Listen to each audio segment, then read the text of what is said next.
Ẹ kú kalẹ̀ gbogbo ọmọ Yorùbá. Ẹ mọ̀ pé gédégédé lèmi, kì í jẹ́ kan kó gbẹ́nu lọ́wọ́. Iṣẹ́ mẹ́ta mo fẹ́ fún yín. Ẹ má lọ, ẹ jókòó yín, ẹ kọ́gbọ́n. Ẹni ọmọ yìí, àjọ mọ̀, ìwọ mọ̀, èmi mọ̀, ní jẹ́ ìjẹmọ̀. Ìjẹ̀bú kan ní jẹ́bẹ̀, Ìjẹ̀bú ìjẹmọ̀. Èmi rò, ìwọ rò, àjọrò ní jẹ́ àjọrò tí wọ́n ń pè ní ìjẹrò. Ìjẹrò Èkìtì.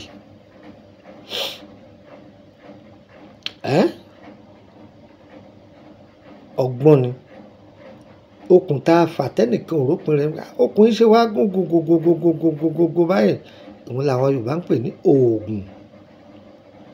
Ẹni ọmọ yìí kò mọ̀ yìí. Tí wọ́n bá nílé yín tẹ ẹ bá kojú ẹ̀ dànù ni ẹlòmíràn sọ pé ìgbà tó tẹ ẹsẹ̀ dànù yẹn gan lọ́sẹ̀ dògùn orí nǹkan báyìí. Iṣẹ́ wo ni mo fẹ́ fún wa? Iṣẹ́ wo ni mo fẹ́ fún wa? Ẹnu ẹ̀ a máa jáyàn bọ́. Ẹnu ẹ̀ kì í jókòó ẹni ó yọrí. Wọ́n á ní ta ni dákun wọn máa ń ná.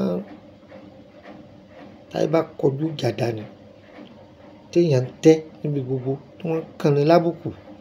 Tí wọ́n gan rí pé ọ̀rọ̀ rọ̀ sọ níbi tó wà. Mo yẹ jẹ́nu rẹ̀ ọ́ tọ́rọ̀ wá ṣiṣẹ́ yìí.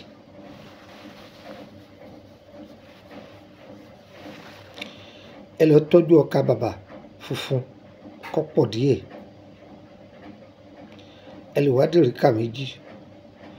Ẹ wá ọkà bàbà pupa kóun náà tó dèríkà méjì. Ọ̀gẹ̀dẹ̀ àgbagbà.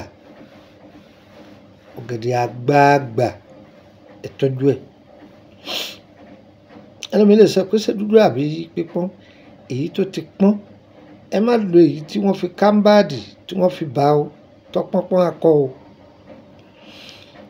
Ẹ lè wá bí mẹ́ta àbí mẹ́rin ẹ dà sódó. Ẹ gún pọ̀ tèpotèpo.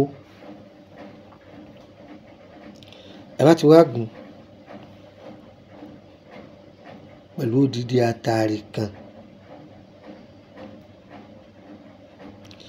Ẹ bá ti gún tán tẹ pa pẹ́pẹ́pẹ́pẹ́pẹ́ ẹ kó kúrò lódó. Ẹ wá wá odidi agílíntì kan. Odidi agílí ṣe kí ni mo pè odidi agílíntì? Odidi agílíntì yìí ẹ gbé ságbádá. Gbogbo ohun tẹ ti gún pẹ́pẹ́pẹ́pẹ́ yìí ẹ wá dà lé lórí. Ẹ dà lé lórí. Tẹ bá ti rí pé ó ti fẹ́ jó tán. Tó ti fẹ́ jó tán. Ẹ dà ṣúgà páálí kan sí. Ẹ jó papọ̀. Tó bá ti wá jó tán, ẹ lọ̀ ẹ tún lọ̀. Ẹ lọ̀ kẹ́ tún lọ̀. Ẹ pò mọ́ ọṣẹ pẹ̀lú lọ́fíndà 6 flower. Ẹ kó sínú ke white. Ọṣẹ white náà ni kẹ́ fi pò. Ká máa lo ọmọ ìyá mi. Ó fún mi lábọ́. Ìwọ tó wà ní òkè òkun tó bá ń lo sẹ́yìn, alátakò jìnnà sí ọ. Ìwọ tó wà ní Nàìjíríà tó ń ṣiṣẹ́ nílé iṣẹ́ ńlá tó fẹ́ wọn ó di ọ̀ràn tí èsì ti ẹrù ọ́ máa lo sẹ́yìn. O ò ní tí láwùjọ ẹgbẹ́ rẹ̀. Èmi náà ò ní tí láwùjọ ẹgbẹ́ mi. Nọ́mbà mi rèé, ẹ mọ̀ ọ́dọ̀. Mo kà á fún yín ó pé o. Ó pé o. +2348032983298 +2348032983298.